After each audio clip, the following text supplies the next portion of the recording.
요한 복음서 제4장 사마리아 여인과 이야기하시다.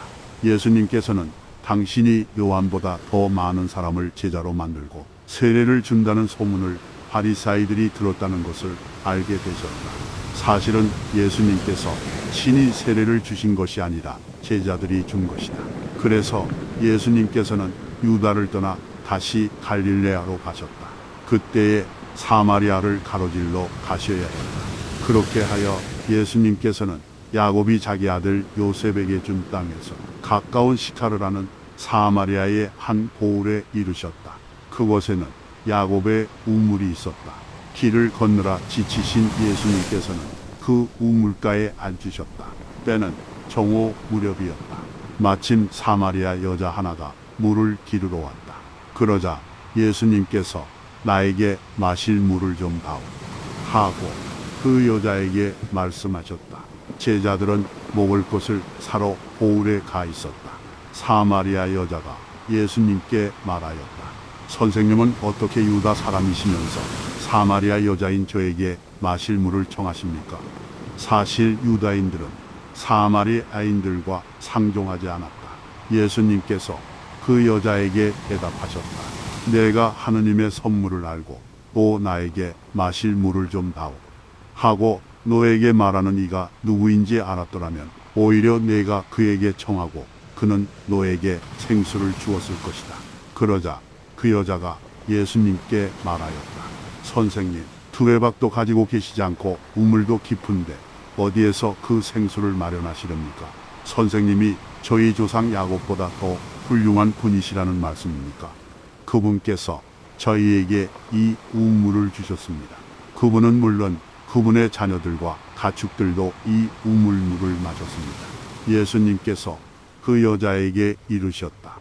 이 물을 마시는 자는 누구나 다시 목마를 것이다. 그러나 내가 주는 물을 마시는 사람은 영원히 목마르지 않을 것이다. 내가 주는 물은 그 사람 안에서 물이 솟는 샘이 되어 영원한 생명을 누리게 할 것이다. 그러자 그 여자가 예수님께 말하였다. 선생님, 그 물을 저에게 주십시오. 그러면 제가 목마르지도 않고 또 물을 기르러 이리 나오지 않아도 되겠습니다. 예수님께서 그 여자에게 가서 네 남편을 불러 이리 함께 오너라 하고 말씀하셨다. 그 여자가 저는 남편이 없습니다 하고 대답하자 예수님께서 말씀하셨다.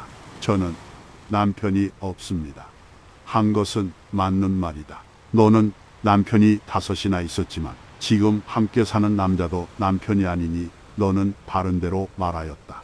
여자가 예수님께 말하였다. 선생님, 이제 보니 선생님은 예언자시군요. 저희 조상들은 이 산에서 예배를 드렸습니다. 그런데 선생님네는 예배를 드려야 하는 곳이 예루살렘에 있다고 말합니다. 예수님께서 그 여자에게 말씀하셨다. 여인아, 내 말을 믿어라. 너희가 이 산도 아니고 예루살렘도 아닌 곳에서 아버지께 예배를 드릴 때가 온다. 너희는 알지도 못하는 분께 예배를 드리지만 우리는 우리가 아는 분께 예배를 드린다. 구원은 유다인들에게서 오기 때문이다. 그러나 진실한 예배자들이 영과 진리 안에서 아버지께 예배를 드릴 때가 온다. 지금이 바로 그때다. 사실 아버지께서는 이렇게 예배를 드리는 이들을 찾으신다. 하느님은 영이시다. 그러므로 그분께 예배를 드리는 이는 영과 진리 안에서 예배를 드려야 한다. 그 여자가 예수님께 저는 그리스도라고도 하는 메시아께서 오신다는 것을 압니다. 그분께서 오시면 우리에게 모든 것을 알려주시겠지요 하였다. 그러자 예수님께서 그 여자에게 말씀하셨다. 너와 말하고 있는 내가 바로 그 사람이다. 바로 그때의 제자들이 돌아와 예수님께서 여자와 이야기하시는 것을 보고 놀랐다. 그러나 아무도 무엇을 찾고 계십니까? 또는 저 여자와 무슨 이야기를 하십니까? 하고 묻지 않았다. 그 여자는 물동이를 버려두고 보울로 가서 사람들에게 말하였다. 제가 한 일을 모두 알아맞힌 사람이 있습니다. 와서 보십시오. 그분이 그리스도가 아니실까요? 그리하여 그들이 보울에서 나와 예수님께 모여왔다. 그러는 동안 제자들은 예수님께 스승님 잡수십시오 하고 권하였다. 그러나 예수님께서 나에게는 너희가 모르는 먹을 양식이 있다 하시자 제자들은 서로 누가 스승님께 잡수실 것을 갖다 드리기라도 하였다는 말인가 하고 말하였다. 예수님께서 다시 그들에게 말씀하셨다. 내 양식은 나를 보내신 분의 뜻을 실천하고 그분의 일을 완수하는 것이다. 너희는 아직도 넉 달이 지나야 수확 때가 온다 하고 말하지 않느냐. 자, 내가 너희에게 말한다. 눈을 들어 저 밭들을 보아라. 곡식이 다 익어 수확 때가 되었다. 이미 수확하는 이가 삭슬 받고 영원한 생명에 들어갈 알곡을 거두어 드리고 있다. 그리하여 씨 뿌리는 이도 수확하는 이와 함께 기뻐하게 되었다.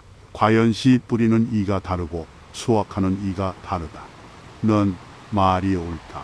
나는 너희가 애쓰지 않은 것을 수확하라고 너희를 보냈다. 사실 수고는 다른 이들이 하였는데 너희가 그 수고의 열매를 거두는 것이다.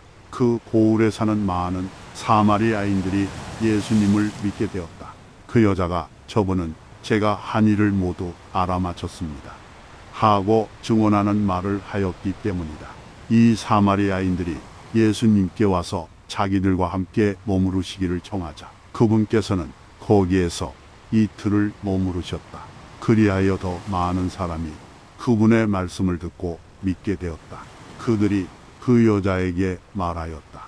우리가 믿는 것은 이제 당신이 한 말 때문이 아니요 우리가 직접 듣고 이분께서 참으로 세상의 구원자이심을 알게 되었소. 왕실 관리의 아들을 살리시다. 이틀 뒤에 예수님께서는 그곳을 떠나 갈릴레아로 가셨다. 예수님께서는 친히 예언자는 자기 고향에서 존경을 받지 못한다고 증언하신 적이 있다. 예수님께서 갈릴레아에 가시자 갈릴레아 사람들이 그분을 맞아들였다. 그들도 축제를 지내러 예루살렘에 갔다가 예수님께서 축제 때 그곳에서 하신 모든 일을 보았기 때문이다. 예수님께서는 물을 포도주로 만드신 적이 있는 갈릴레아 카나로 다시 가셨다.